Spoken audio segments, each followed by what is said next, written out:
bakristo bavandimwe, kristo Yezu akuzwe. Dukomeze twifurizanye pasika nziza kandi ibyishimo bya pasika n'amahoro Yezu atanga biduturemo, bitubemo kandi tubisangiza abandi. Dusangire amasomo matagatifu kiriza umubyeyi wacu wateguriye kuri uyu munsi. Isomo rya mbere, isomo ryo mu gitabo cy'ibyakozwe n'intumwa. Umuntu w'ikirema Petero na Yohani bari bamaze gukiza, yanga kubavirira, bitangaza cyane rubanda rwose, biruka babasanga ahitwa ku ibaraza rya Salomoni. Petero abibonye niko kubwira rubanda ati, bantu ba Isiraheli, niki gitumye mutangazwa n'ibimaze kuba? Cyangwa se niki gituma muduhanga amaso nk'aho duhaye uyu muntu kugenda ku bw'ububasha bwacu cyangwa ku bw'ubutungane bwacu bwite? Imana ya Aburahamu, ya Izaki na Yakobo, Imana y'abakurambere bacu yakujije umugaragu wayo Yezu, mwe mwatanze mukamwihakanira imbere ya Pilato, kandi we yari yiyemeje kumurekura. Mwihakanye umutagatifu n'intungane, maze musaba ko babarekurira umwicanyi. Mwicishije umugenga w'ubugingo, ariko Imana yamuzuye mu bapfuye, turi abagabo bo kubihamya.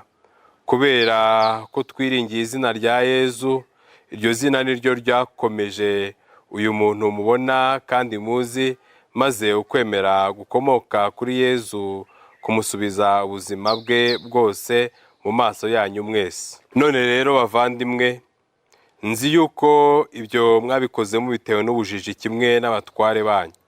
Nyamara Imana yujuje ibyo yari yaravugishije abahanuzi bose mbere yuko biba, ko Kristo yagombaga kubabara.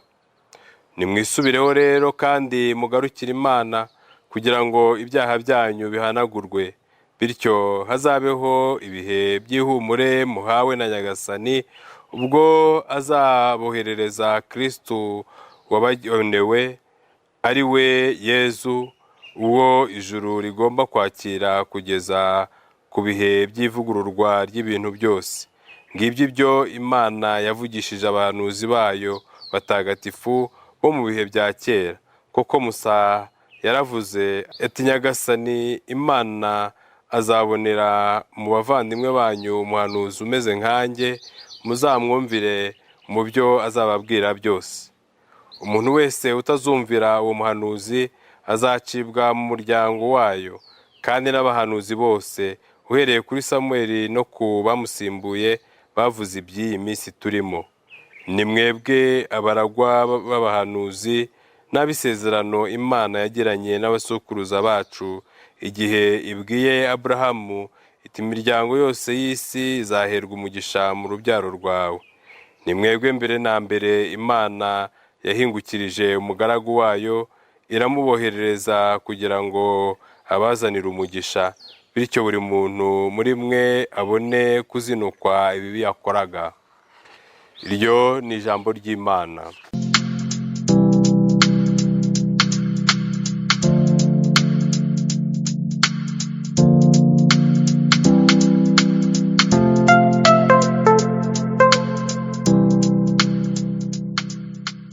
Zaburi.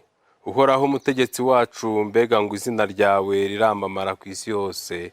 Iyo nitegereje ijuru ryaremwe n'ibiganza byawe, nkareba ukwezi n'inyenyeri watendetse, ndibaza nti, umuntu ni iki kugira ngo ube wamwibuka, mwene muntu ni iki kugira ngo ube wamwitaho? Rwose habuze gato ngo umunganye n'Imana, umutamiriza ikamba ry'ikuzo n'uburanga, umugira umwami w'ibyo waremye, umwegurira byose ngo abitegeke. Amatungo yose, amaremare n'amagufi, ndetse n'inyamaswa zo mu gasozi, inyoni zo mu kirere n'amafi yo mu nyanja, hamwe n'ibyogoga mu mazi byose.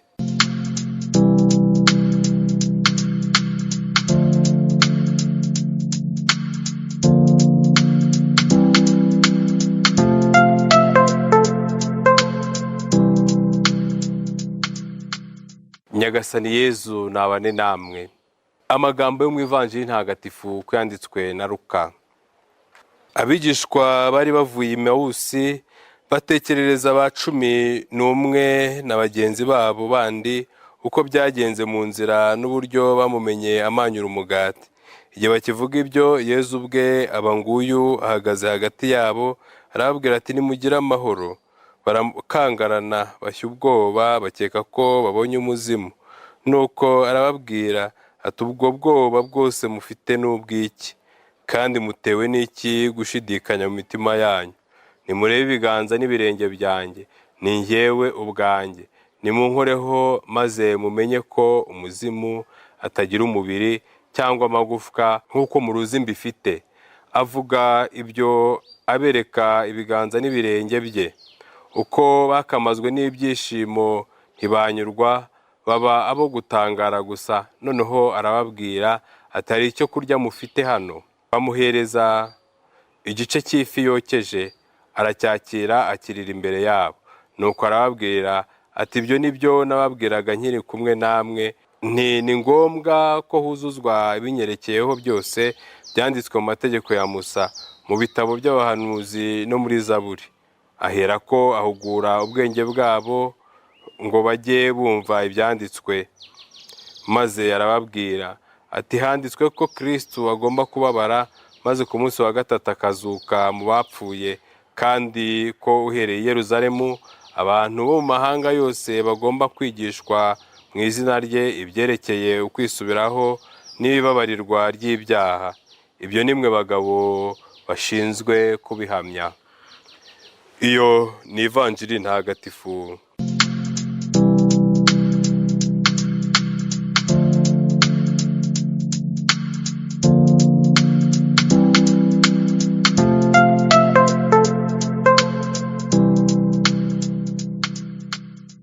Bakristo bavandimwe, turi mu gihe cyo kwamamaza Kristo, turi mu gihe cyo kugirana urugendo nawe, tukamwemerera tukagendana nawe, kuko icyo ashaka ni ukudukiza, icyo ashaka ni ukuduha amahoro, icyo ashaka ni ukutwiyereka kugira ngo twirinde kumwitiranya.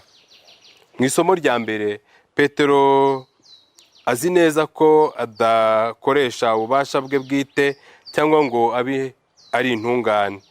Aririnda kwiyitirira ibyo yaherewe gufasha abantu.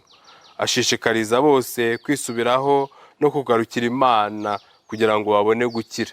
Petero arabagaragariza ko Imana yabakunze kandi Yezu Kristo yapfiriye kubakiza. Icyo agenderaho abibutsa ibyahise ntabwo ari ukugira ngo abacyurire, ahubwo arabagaragariza ibyiza kugira ngo bibuke imitimanama yabo izinuka ikibi. Ntabwo agamije kubashinja no kubahamya icyaha cyabo, nubwo bagikoze kandi kikaba kigaragaza, ahubwo yifuza ko baherukiraho kunangira imitima yabo, bakayoboka umugenga w'ubugingo, umutagatifu n'intungane, Yezu Kristo wemeye guharama amagara ye kugira ngo njye nawe tubeho. Icyo basabwa ni ukwisubiraho kugira ngo ibyaha byabo bihanagurwe, babashe kumvira Kristo mu byo ababwira byose. Igihe cyose dufite imitima ikeye, tubasha kwakira Kristo kandi tukumva icyo adusaba. Mu ivanjiri, Yezu wazutse yigaragariza abe atagamije kubatera ubwoba no kubakangaranya, ahubwo agamije kubaha amahoro no kubagira abahamya bahamye kandi bamuhamya. Ahugura ubwenge bwabo kugira ngo buyoboke kandi bwite ku byanditswe bitagatifu. Ibyanditswe bitagatifu twumva bigaburira imitima yacu, bigaburira roho zacu, tukabasha kurushaho kugenda twumva icyo Imana idushakaho kandi tukihatira no kugikora. Mu by'ukuri Yezu Kristo yari mu buzima bwacu, ijambo rye riduturamo, kandi igihe cyose ijambo rye ridutuyemo riduha amahoro, riduha ibyishimo, riduha kurushaho kuyoborwa naryo, aho kugira ngo twiyobora habi. Twihambira ku mategeko y'Imana igihe cyose twumvishe ijambo ry'Imana. Ariko iyo dushyize ku ruhande ijambo ry'Imana, bituma tudohoka, tukibohora ku mategeko yayo, tukiboha ku bucakara bw'icyaha, maze tukadindira mu nzira y'ubukristo bwacu. Yezu rero yifuza ko twigisha mu izina rye, ibyerekeye kwisubiraho no kubabarirwa ibyaha byacu. Nibyo koko ibyo Imana yadukoreye ni byinshi, ibyaha yatubabariye ni byinshi, niyo mpamvu tugomba gufata iya mbere mu gufasha abantu kumva agaciro k'impuhwe n'imbabazi by'Imana, kandi tukabafasha no kuzakira. Nyagasani aduhumurize, atumare ubwoba, maze tumubere abahamya bamwizihiye kandi bamwizeye ubu n'iteka ryose. Ibyo nibyo bizadufasha koko kuba abagabo bahamya ko Yezu Kristo yazutse.